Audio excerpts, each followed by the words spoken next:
Now with introduction of formula and other things, performance also became important.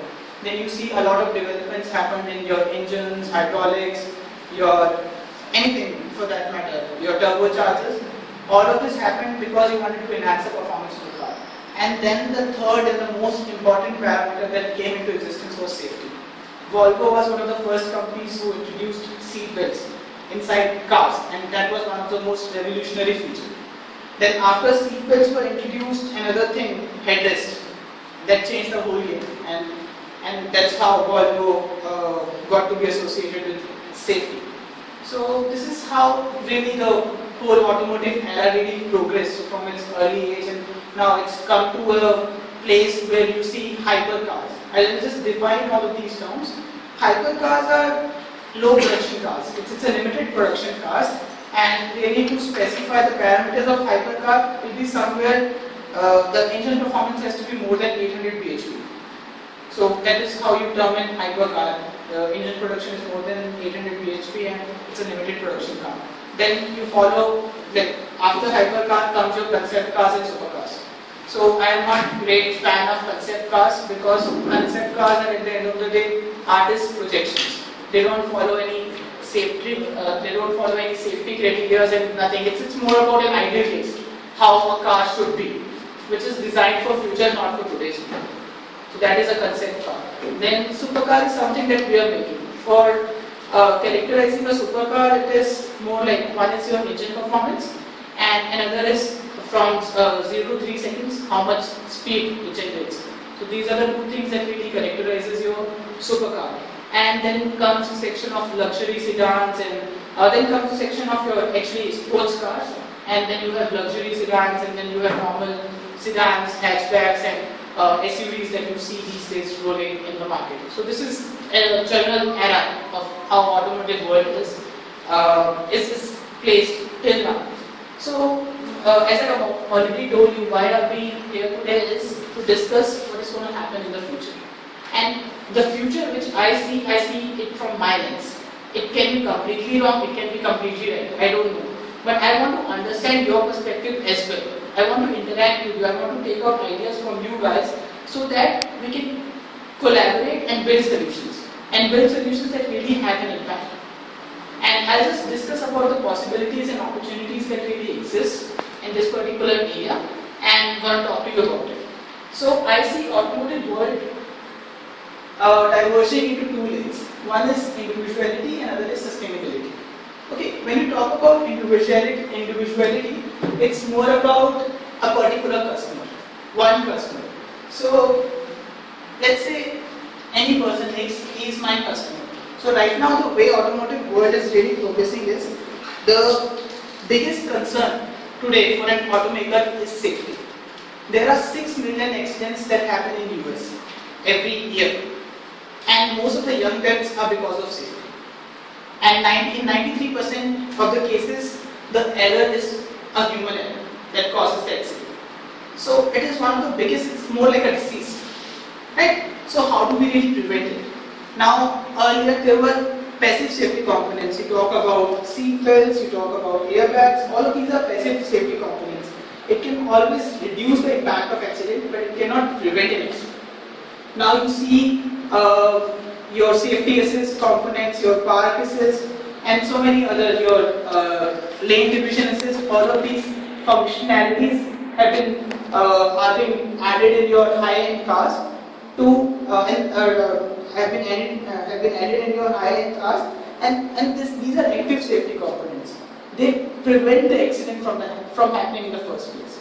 So this is one thing that every automaker today is really concerned about. Okay, now the next thing that an automaker is really concerned about is the shift. Now you see gasoline cars, now people started talking about hybrid cars, and people started talking about electric cars. Tesla is doing so much in the electric field, the patents are open. Again, in the hybrid field, so many Toyota Prius was one of the first cars which came into the market in the hybrid segment, and it has really picked up. So why hybrid? Why electric? Why the world is going in this particular direction? One reason is yes, sustainability. Yes, fossil fuels are limited. Another thing is all the governments, US government, Indian government, they spend a lot of money to import petrol from your Middle East countries.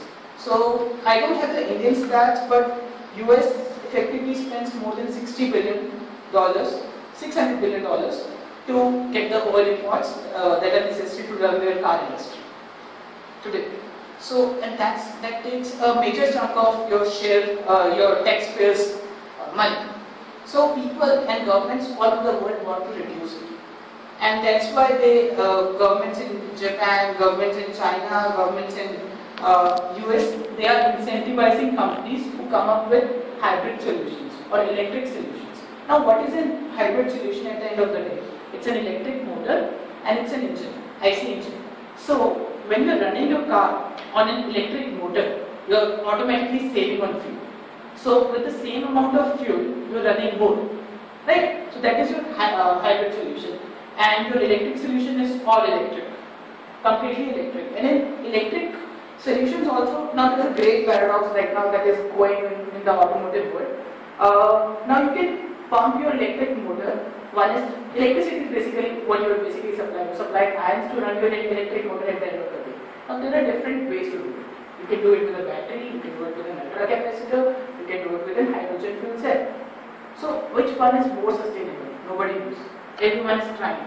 Toyota in the last month they came up with a car, Toyota Marias, basically. This particular word means future. So it's in hydrogen fuel car. So what happens is your hydrogen, there are two electrodes, one is hydrogen and one is oxygen. They are combining and they are producing energy to run your electric motor. So that's how a hydrogen fuel car runs. An electric car is simple. You're basically supplying electricity to the. In this thing also, you're supplying at the end of the day ions. Hydrogen ions that are being produced, you're supplying it to the electric motor and it is running. So the point is feasibility. Which car is more feasible? Because at the end of the day, you have to evaluate your customer profile. How much will he be paying for this particular solution? Right? So the question is more about feasibility. So that's why government has started entering this particular area, and governments want to incentivize these companies so that they can build on these solutions and they can come up with cars in the market that are at a feasible level, which a customer can really afford. So this is another thing. Now the third thing that automakers are really concerned about is productivity inside a car. It's a connected world. Connected to Facebook, connected to everything. Right now also, look, she's recording. So in a way, she wants to project me to the outside world, right? So or project me to the outside world. Yes. So connected. And an average person in Delhi, Mumbai, Bangalore, and California, they spend a lot of time. Come. Please come. So they spend a lot of time inside the car. On an average, your daily commute is somewhere around 1.5 hours. So the question is, can we make car our office? Can our car serve as a mini office? That we don't really, because when you're sitting in the car, you're not really doing anything. You're just sitting and driving. Anyone can do it, right? So how can you really make your car your mini office? And that's where the role of digital services, all your apps, your infotainment, and everything comes into picture. How can we really make a driver's experience more enhancing and at the same time more productive? He should be able to do more things at when he's driving, whatever he's currently doing. And then the mortality rate, like a child who's born today, right? His life expectancy rate is more than what it was yesterday. He's going to live for at least 70 years of his life. What about when he turns 50? What about when he turns 52? How is he going to drive the car? Because it's a major chunk, 20 years of your consumer life, right? He might not be able to drive the car. So how do we design products for these people who are disabled? They also need mobility solutions. How do we really design products for them? So this is another major challenge that the car industry is really facing. Now all of this is focused on an individual, on a particular customer. Now this is one direction in which automotive industry is really heading. There is another direction which I also found out recently. Look, I started off as a guy who's passionate, who wants to create a company, who wants to do different things, and then who was really an engineer more than anything else. So the problem with engineers is that you tend to run on the solution faster than you really understand the problem. And you design something and then you realize, okay, people really don't want this. Right? So this was my approach earlier on. But now I started looking at the world from outside the car. What is the basic need? The basic need is to move from place A to place B. The basic need is to transport people from place A to place B.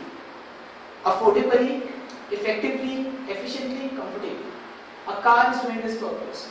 And once you start asking these questions and you start realizing what is happening, if you just see Bangalore currently, okay, what happens in Bangalore is, you have every year, these are your BDA, Bangalore Development Authority stats, every year Bangalore's population rises by 1%. 1% rise in population increases the congestion on the road, your cars on the road, by 17 times. So, and only 15% people in Bangalore have cars. 85% use public transport. So, because of those 15% people, 85% people have to suffer who are using public transport. So, there is a great debate on how do we look at sustainability model for a group of people, not an individual. Right? So, you need to focus on a lot of areas. It's not just making a car for an individual. You have to serve a larger population. In India currently, by 2020, it is according to the Bangalore Development Master Plan, there is no way the infrastructure can serve the demands of so many people who are coming to Bangalore.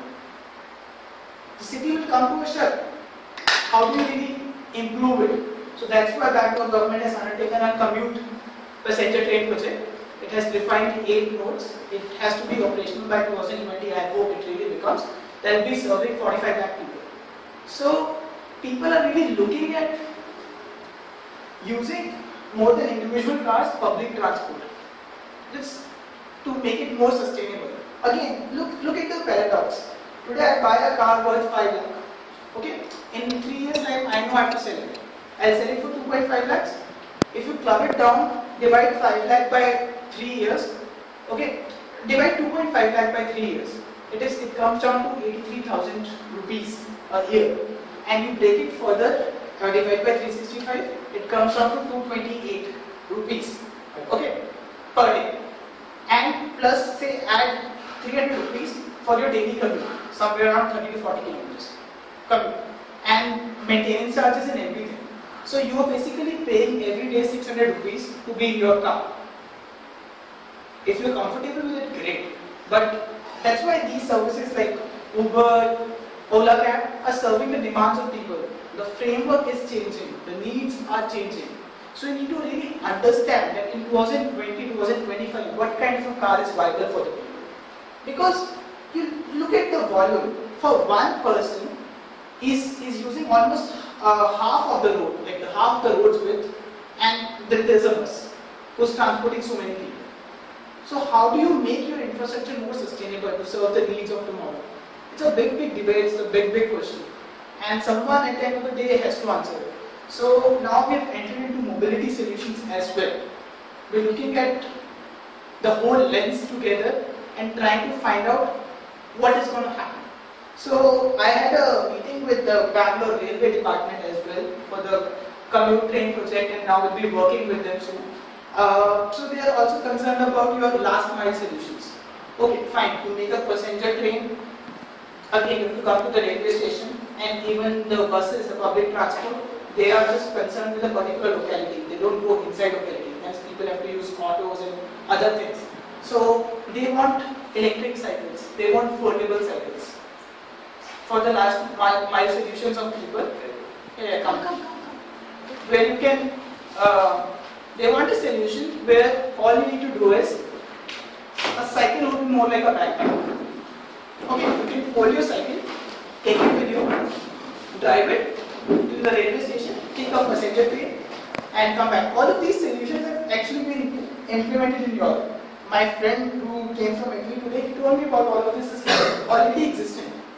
And then again, they want an end-to-end solution in terms of your smart car.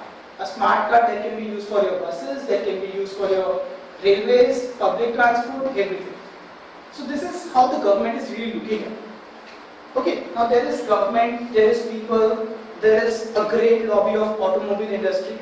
One of the things why US railway network failed in 1950, 1960s was because of the car box, because they wanted to sell more cars. Hence, they had a strong impact on the whole government to shut railways down, so that people buy cars. So there's a lot of things that are really involved in the whole industry, and all of these are opportunities. Mobility and sustainable development is a great opportunity that I think anyone can follow right now. Hybrid is a great opportunity. You just need to identify your customer's need. You need to go, sit with them, talk to them, identify this is, and you need to identify your core strengths as well. This is what I am good at, this is what I can really create. And then figure out a solution for yourself. So, I've thrown so many things at you, I don't know it makes sense to you or not. But at the end of the day, I want you to choose a line. More than anything else, would you be developing sustainability? Would you be going towards a group sustainability, or would you be targeting individuality? And accordingly, you have to take steps further in that particular areas. I talked about safety, I talked about productivity, I talked about electric to hybrid, I talked about so many different opportunities. You have to explore yourself and you have to see where you stand, where you can really identify a need and solve it for. That is up to you. So, me and Kavita and there were certain other people, we've decided that we'll hold 36 meetups next year by the theme called Young Brave India. And in this particular theme, what we'll be doing is people who are really interested in this particular automotive domain, enthusiastic and who wants to really contribute, we'll like to invite everybody. Okay, these are all the opportunities that exist. We'll weigh every opportunity. We'll ideate on every opportunity. And then we'll define a problem for ourselves that we have to solve in 36 meetups. That is in 12 months, 3 meetups every month, and in 36 meetups you have to come up with a solution. Because one meetup is not sufficient to really address the automotive domain. And today you just take back certain ideas. Now you will explore yourself if you really are enthusiastic, and you'll come back. So if you want to do something like this, because I'm really interested in conducting something like this, and I want to see India grow. India should also have a particular niche in the automotive sector. You associate design with Europe, you associate safety with Japan. What do you associate with Indian automotive? Cheap cars? So India should also have a niche where we can really contribute to the world. So if you people would like to be a part of something like this and you promise that in 36 meetups will come up with a solution, I can assure you we will, and we'll develop the team. You don't need to be an engineer, you don't need to be a designer, you don't need to be anyone. You just need to do two things. One is you need to be passionate, another is you need to be hardworking. If you are these two people, I am ready to work with you, I am ready to tell you these are the opportunities that exist. We'll weigh every opportunity, it will be a proper design process, and then we'll try to come up with a solution. I am ready to collaborate with people. But again, you have to be very passionate about it. You need to work very hard. So that was my presentation, and now it's up to you which road you will choose. That's all. Yeah, one question. So still we haven't figured out who is this Aman Banda, what he did so far. Yes, sir. So like, what is mean metal? I want to understand mean metal. There's probably this opportunity gap, like everybody is looking for. So yeah, yes. I wanted to introduce myself, but after the presentation, because the talk was about this. So, what is Mean Metal Motors? So, we just are a set of enthusiasts who are really passionate about the automobile world. We started off as blogging with a blog called Mean Machines, right? And that particular thing stuck to us, and then we made a club in our college called Mean Metal's Fuel RC Club. And we brought Fuel RC cars to Manipal, and we conducted India's second biggest event after the IIT Bombay in Fuel RC department. Then we participated in a go-karting event, IGC. So there we won 9th prize out of 340 teams in Asia in the design process. And then we thought, okay, we're doing something, let's try to move ahead. And then we entered the karting field, and we spoke to a lot of national drivers, we understood their problems, and for them we're conducting an event called International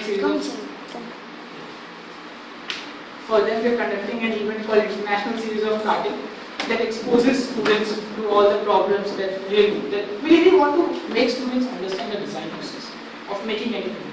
Once you make them understand the whole design process, you create innovators. Then they can go ahead and do whatever they really want to do in the automotive domain. So hence we started International Series of Karting, which is an event that's going to be held on 9th March in Bangalore, Matharali. And we have a driver training program that is scheduled on 7th of January, 2003. So this is one thing that we moved ahead with. We spoke to Akbar Ibrahim sir, we went, attended races, and we understood the driver's perspective, why less people come reach to F3 or F2 or F1 from India. So try to do something in that particular domain, and the dream was always to make our own car. That's how we really started. And we stumbled across Pedro sir. He was a GrabCAD winner. GrabCAD is one of the most prestigious challenges in the whole world, design challenge. And he came second. So Sarthak contacted him, kept on inboxing him through. We were a part of a design community, and a lot of people follow us from different colleges because we were involved in organizing events, bringing people to this particular domain. So we had some stand on Facebook in terms of that. So we were a part of design community, and Pedro sir was also a part of that community. So through that we got in touch with him. So he's like, he really got like paranoid after 42 messages, and he's like, okay guys, what do you want? And from there it really started off as the journey. Like, sir, we want to create a supercar, and he was the one who has really designed cars. He was the one who created Europe's first Triax. So he has a lot of experience. So he really guided us what is needed to design a car, what is needed to make a car, what kind of a team you really need, what kind of subsystem should be there. So he guided us. Then through that process we recruited people. We made certain teams. Then because of Pedro sir, we got Chaitanya and Masilo. They are one of the best people I've really met in my life, who are so passionate that they work from 8 to 8 for their jobs, and then they come back and then they work for us. Now that defines passion, that defines hard work. And this is how we really started. And once all of this was done, now we have come up with our first concept for a supercar. We've already filed it for being patented, and we're conducting simulations on it. And I was a follower of Center of Automotive Research, Stanford, and I kept following whatever developments are happening in the automotive world. So through that, I got in touch with Professor Tom Wozniak. He is a Stanford professor, and he designed the battery storage subsystem for Ford Fusion. So I told him all of this, then he also got interested, and now we're working with him to create a small team at Stanford for our energy storage subsystem. And again, we're looking at ultra capacitors and graphene batteries. Whichever solution is more feasible will be great. And then once the concept was out, this company called Revolution at 18.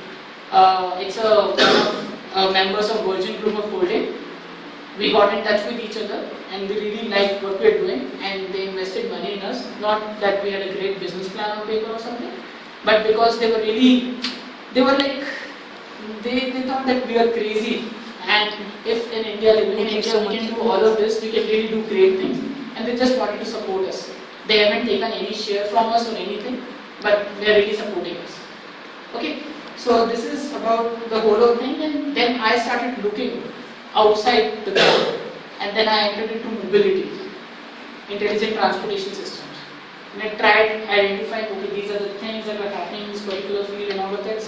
And accordingly it went on, and now we have, now I'm working with 11 PhDs from Manipal University itself, professors in IT domain, and that's how now we're in touch with the railway department in Bangalore, and we know about the certain commute projects that are going to take place in sometime soon, and we're going to work towards its development and see where we go from here. So that is me and my company. So there are like more of we. So who are they? We could see what you. So he is my co-founder. Sarthak is another person, and it's no sir. You make it more like sound like no. We is